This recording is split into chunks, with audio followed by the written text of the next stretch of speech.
great to have you, Andrew. Thank you. Andrew's a good friend of mine, but also has had the journey of surgery. And what I love is just you as a person, Andrew, and watching this journey has been fun. Yeah. And what I'm excited today is just kind of just pick your brain on, why you did it, and we'll jump into all the questions and then your journey along the way, but particularly passing on to other patients out there how to be successful. Sure. We talked earlier, not only weight loss, but just life. Mm-hmm. And so, first of all, just a little bit about yourself. Where'd you grow up, your family, all that kind of stuff? So, born and raised in Lubbock, Texas. Went to Texas Tech University. So Red Raider? Red Raider. Like any good Texas Tech grad, I moved to Dallas for a short stint. Definitely wasn't for me. I'm a small town boy. So, came back home, met my wife at church. So, I've been married now. Lubbock? In Lubbock. She's from Louisiana. She's an LSU grad. That's right. So she was there, just finished up physical therapy school at Tech. We've been married 8.5 years now. We have a 7-year-old, 5-year-old, and a 2-year-old. All boys. All boys. Yeah. So it's a little bit of a circus at our house. It's a fun circus, but it is a circus. My brother often tells me, we carry a lot of things in our home. Peace is not one of them. Yeah. So At least for right now. At least for right now. Yeah. But it's been fun. Yeah. I tell you, our girls are 10 and 12, and you get to that age where it's not chaos. It's managed. It's managed. It's managed, but it's That's fun. True. Yes, it is fun. All the events that they have, like we were talking earlier, sports and things like that. You've been doing a little coaching? Little coaching, some flag football. I didn't think I would catch the bug. I wouldn't be the competitive, let's practice twice a week dad. Like, I got into coaching so I wouldn't have to go to practice twice a week, and I caught it. I caught the bug. I loved it. Yeah, it was so much fun. I tell you, anytime we invest in our kids, it's worth every moment. Mm-hmm. Yeah, which has been great about this whole journey. So tell me just weight struggles. When did that become apparent in your life? And just what was a day where you're like, wow, I'm struggling here? Yeah, so I think there's lots of those moments along the way. I don't want to bag on my dad too bad, but he's passed away, so he can't get on to me. But my mom passed away when I was 5, and my dad was, a single father of 3 boys. Chaos. Yeah. Lots of things going on. My oldest brother was going into his senior year of high school. I was going into 1st or 2nd grade. And he wanted us involved in things, so we were on the go. He had started a new company. He was on the go. And so I don't think that he didn't, and we'll get into more of this, but how foundational education is. Because disciplined, undisciplined, a lot of people say, well, I'm just not disciplined. Well, the reality is we all make informed decisions, right? Even if you're undisciplined, you're making a decision based on some type of information. And my dad and none of us had the education around food. Mm-hmm. So he cooked what he knew. He cooked what he liked. And so I looked up. It's funny, my stepmom made me this really cool photo album, maybe my senior year of high school. And you can flip through it. And from like birth to 6 or 7 years old, I'm like the skinny little kid, right? And then dad starts cooking about 5.5, 6 years old, and it takes about a year, but you turn one page you see a difference in that photo album and you see a difference. Yeah. And it stayed with me through the entirety of my life. I was always the big kid, and then at some point, I think anybody that's on a weight loss journey can probably or understand what I say. It becomes a part of your identity. I played sports. I was blessed to be pretty good at sports, even though I was big, but, I had to be big to play offensive line or defensive line. And I was the guy that would go to the pizza parlor and, I would win the pizza eating contest. So, but even though it was a part of your identity and you even play into it at times, yeah, there is that social, mental, spiritual aspect that you just know something's not right. You don't feel good. So I, again, carried that with me my whole life, and I tried things, you know, there was a period of time where I would lose some weight, and similar story to probably every single person that sits down and even contemplates this journey. Tried lots of things, the Herbalives, the Genesis Pure, all the things, you know, write them all down. And I don't know what specifically clicked when I have surgery, and we can go into that later. But, you know, I tell people I had a unique opportunity in that with my line of work, I worked around bariatric metabolic physicians for 9 years. Even before meeting y'all, I had the opportunity to meet with individuals for 4 years, you know, but I always thought of it as the easy way out, which is so sad. But I always thought of it as the easy way out, or I had self-doubt that it wouldn't work for me. Yeah. That this is a great option. It's not a great option for me. I hear exactly what you're saying from every one of my patients. Mm-hmm. That's their probably two single things. Yeah.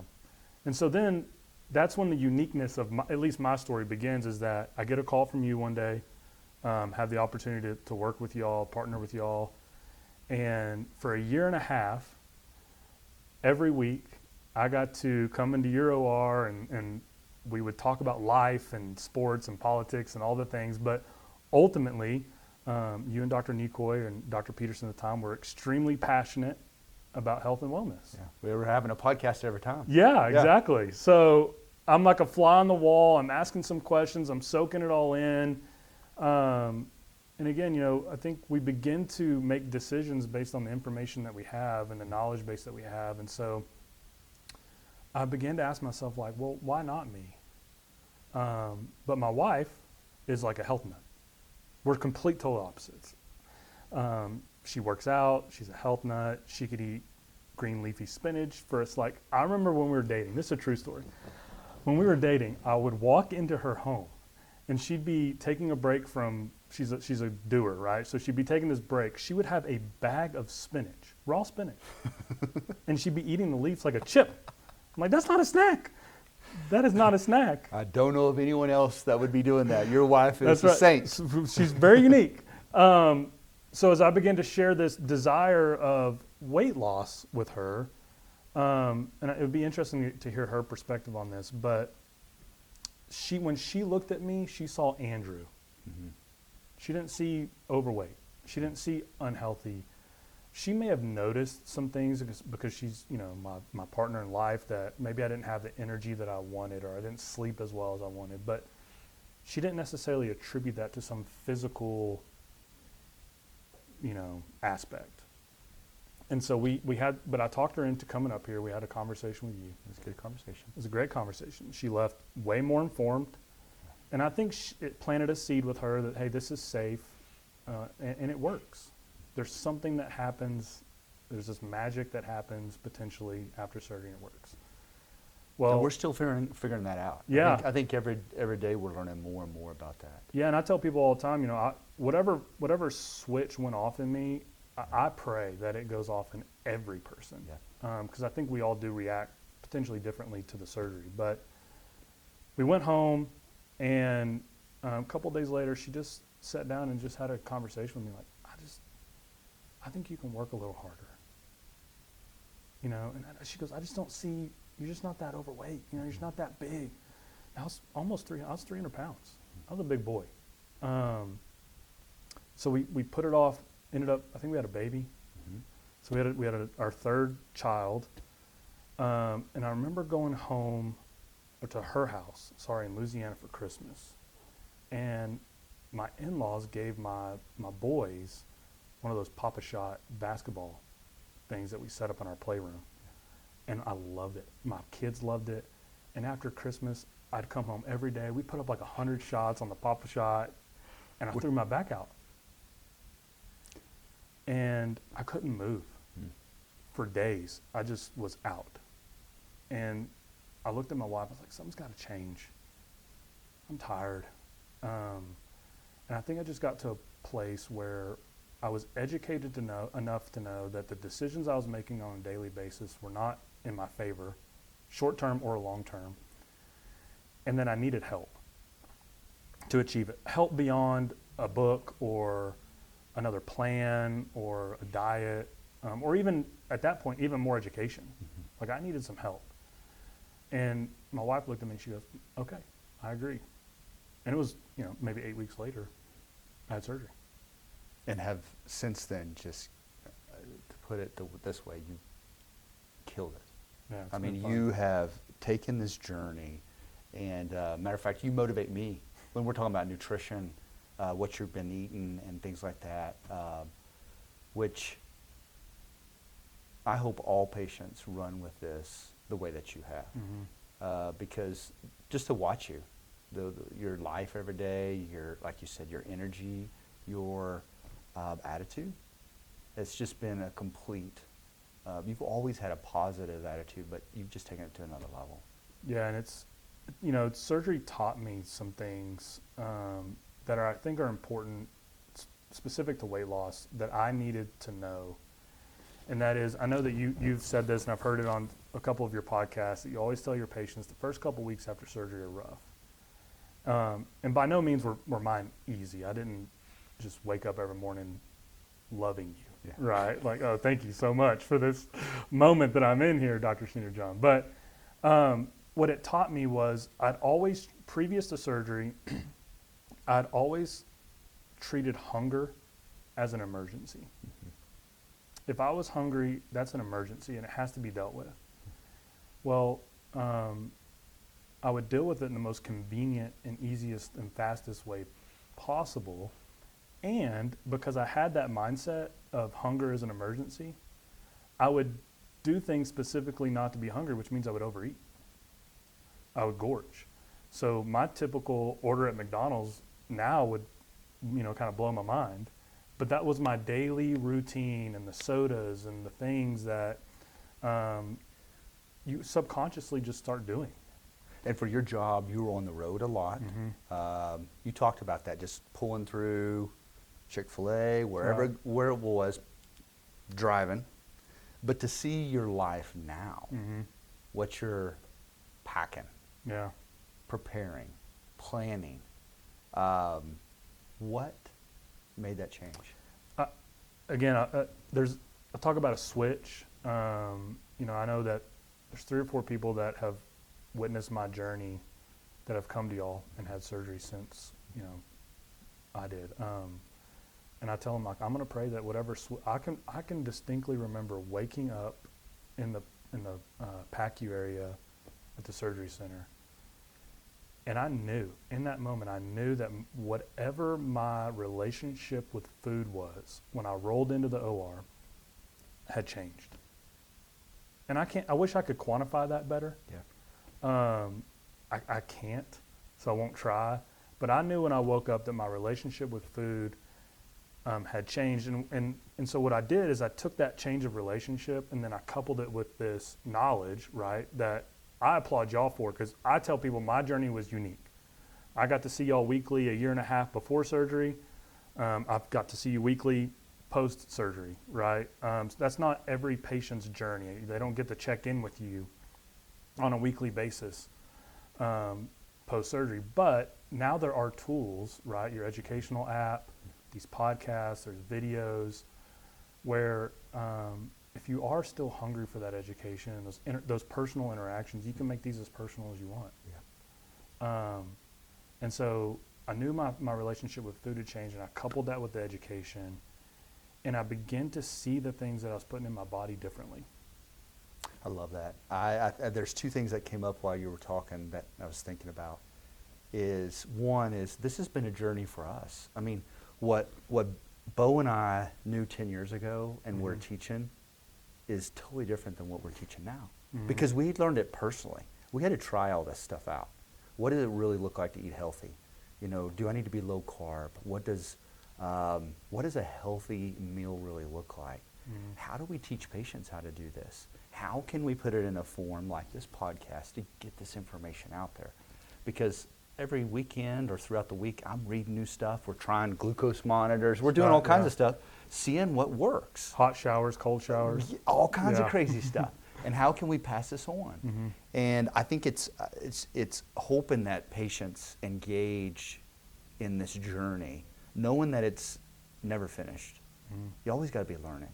You always got to be taking in new podcasts and books and reading and listening to other people and their journey. And the second thing that I had thought about was going back to that book that you were talking about, when your dad started cooking. The more I'm starting to understand about food, I look at it this way. I feel like God created things in a cool way, okay? We've just kind of hijacked it along the way. But, for example, if you're eating whole, real food, Mm-hmm. there's so much nutritional value in it that it unlocks the good in our genetics. Okay, we always thought genetics was 90% of our destination. Now it's 10%. The other 90% is environment. What are we putting in our body?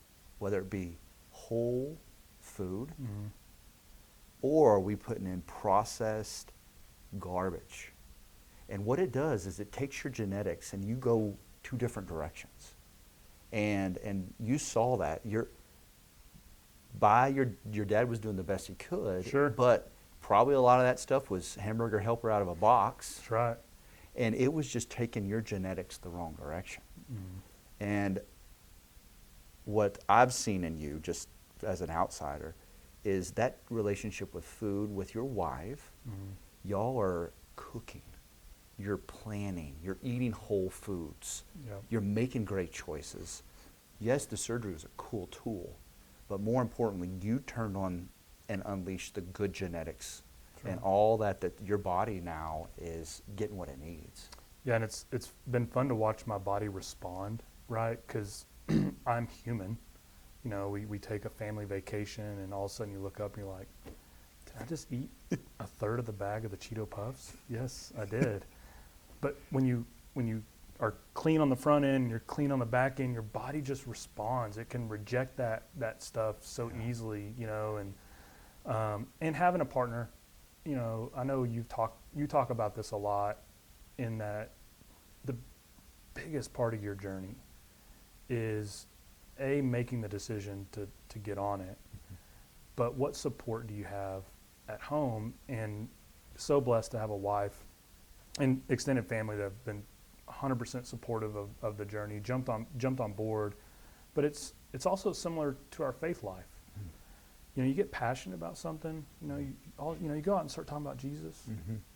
People all of a sudden start talking to you about it and what their life. And so we've come in contact with people that health and wellness is a passion of theirs, and we're learning from them. We have neighbors that actually work with Maddie McLean that have turned us on. Now we're drinking raw milk. Yeah.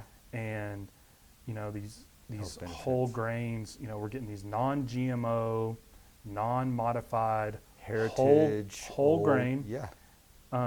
She grinds it, makes it into her own flour. Yeah. And so you can eat some bread, you can eat some muffins, you can do those type of things, and it's not something it's not a staple of my diet. But if I'm going to eat it, I'm getting a lot of nutritional value out of it as well. And I think that's something that on our journey, you know, all that stuff back in the day, the way that we grew it, the soil health, the farming practices, without putting all the herbicides and pesticides and all that, our body responded differently. Mm-hmm. And we could eat, like you said, around here we talk about kind of keeping the carbs down and all that kind of stuff, but I think we could tolerate carbs way better in the past if they were like this. Sure. And so it's all about getting back to how food was grown originally, and our body loves it. And Yeah, and it's okay to eat. it's okay to eat. You know, I think I was sharing this with you a couple weeks ago. People that know that I've had weight loss surgery, if they like when they spend time with me, if it's a weekend or they come to our house, or, you know, if you spend a day in my life right now, it shocks people how much I eat. Now, I'm not talking specifically about quantity, but I've kind of gotten back a little bit to, if I'm hungry, You eat. I eat. But what I put in my body is just Quality. quality. It's so different. Yeah. You know, typical day for me is some type of cured meat that's nitrate free, cheeses, olives, you know, pickles, I'm starting to flirt with like some fermented foods, you know. I love like, it. I want Good on gut health. Yeah, I want to get into the. Now Yeah. I'm interested in this, you know, the biomes in my gut health and how it So healthy. affects our mental. You know, we've So talked important. a lot about that. It's probably a lot of depression in America is because of our lack of gut health. Nuts. You know, my wife is still amazed that when I'm hungry at night, I just go grab a handful of pistachios or pecans, and sometimes I slip some peanuts in there. But Yeah. we've eliminated the vegetable oils. Yeah. We don't cook with it. We're pretty mindful. We have 3 kids, but we're pretty mindful of we don't cook very many things that come out of a box or that are processed. If we're cooking, it's olive oil, avocado oil. But what the biggest thing I tell people is if you make those changes, then it's like you get to make these deposits in a bank, and you still get to live life. Like I'll have a hamburger every now and then. Sometimes I'll go bunless, you know, but sometimes I'll split the hamburger with my wife, and I'll have the hamburger. I don't eat a whole lot of French fries, maybe 4 or 5, but I'll have a hamburger, or we'll take the kids to go get pizza, or God love her, my wife will make Joanna Gaines chocolate chip cookies. You've talked about these. Yes, they're really good. But you enjoy it. Yep. You don't feel guilty. Mm-hmm. But I don't know about you. It's one of those things. For example, on the weekend, I'll do that, and then Monday, I like getting back in my routine. Well, and it's making those good. yeah. You know, we're cooking this, that, and you do it long enough. Like you make enough of these deposits right into your health bank, if you will. Yeah. When you make a withdrawal, it hurts. You know it. You feel it. Whereas that was my norm. You know, I didn't know how bad I felt because it was normal. Now I have a Joanna Gaines cookie, and I kind of like, afterwards I'm like, I mean, it was good, but I'm not having another one. Yeah, you're done. You're done. You don't have to eat 3 or 4 or 5. No, and the dozen now sits on the counter for a week, and by the end of the week, we're throwing away half of the cookies because we don't eat them. It's amazing what our bodies are designed. To your point, when you unlock your body to function as it's supposed to function, and I'm still working on that, you know pretty quickly when it's not functioning correctly, and you want it to get back. It's worth it. You feel so much better. Yeah, it's worth it. So to all the families out there, I mean, having young kids, I think this is the hardest part. Mm-hmm. This is what we, including myself, this is what we hear from patients. You know, I'm busy. My kids are involved in sports. I don't have time to cook. How do you get on this health journey and stay on it in the chaos of life? Yeah, I think it's having a good partner at home. It's making the decision together. Mm-hmm. It's not something that, oh, my husband or oh, my wife wants to do this and I support them in doing this. No, this is something that we're going to do together. And knowing that who you partner with matters, and that's not a knock on anybody else. That there's phenomenal surgeons all across Texas and the country that do weight loss surgery successfully. But who you partner with matters, because if people will pay attention and use the resources that are available through this practice, it's really easy. It's micro decisions, you know, it's those atomic habits. Which is a great book. It's a great book. It's making those 2% changes every day instead of trying to wake up one day and make 100% change. Yeah. But you can do it, and I think I'm not a very disciplined person. When it, like, people talking about, oh, you got to get these disciplines, and like that's never resonated with me. I'm a fly by the seat of my pants kind of guy. I don't want to change that about myself, but surgery does allow you this small window, and what you do with this window, it is kind of up to you. I think you just hit the nail on the head. And in this small window of time, if you do make some decisions, it's not discipline. You just start doing things differently because you realize the cost benefit of it. Yeah. You know, it takes me, because again, I like to eat. It takes me every night about 20 minutes to prepare my lunch and my snacks for the next day. But I view that now as that's an investment in how I'm going to feel all day today. Exactly. Well, I want to just kind of emphasize this. The more we're learning about these surgeries, it's, actually, let me back up. we go down this journey, like you did with your dad cooking. Mm-hmm. You turn on the bad genetic expression. It metabolically wrecks your health. And surgery has been shown to kind of reset all those hormones, whether it be insulin resistance, appetite's out of control, because of all those processed foods. Surgery resets that. But the key is just like you said, you've got a window of opportunity to radically change to a healthier lifestyle, which we love trying to help patients. Mm-hmm. But ultimately it comes down to them implementing it. If they do, it's a fun, awesome journey.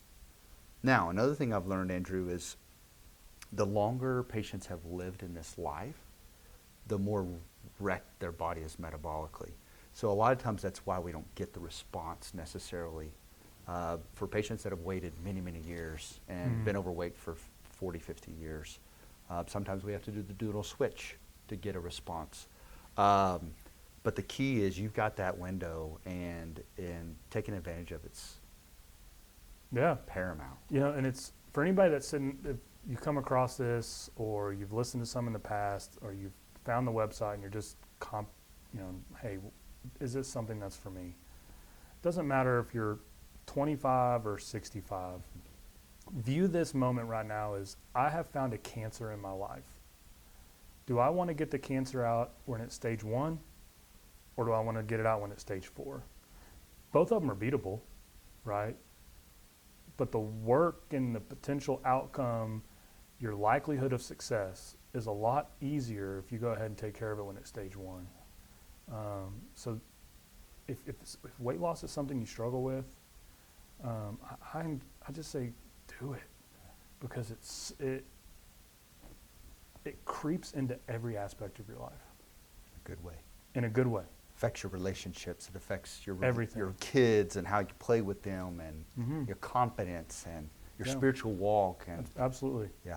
It's so much fun now to go shopping. Yeah. Even though I keep wanting to send y'all a bill, every time I've got to go buy new clothes. But it's so fun to go shopping, whereas I used to be the guy that would walk into the department store, whatever, I needed something, pants, something, and I'd find the first one in my size because I just wanted to get out of the store. I hated the experience, hated trying on clothes.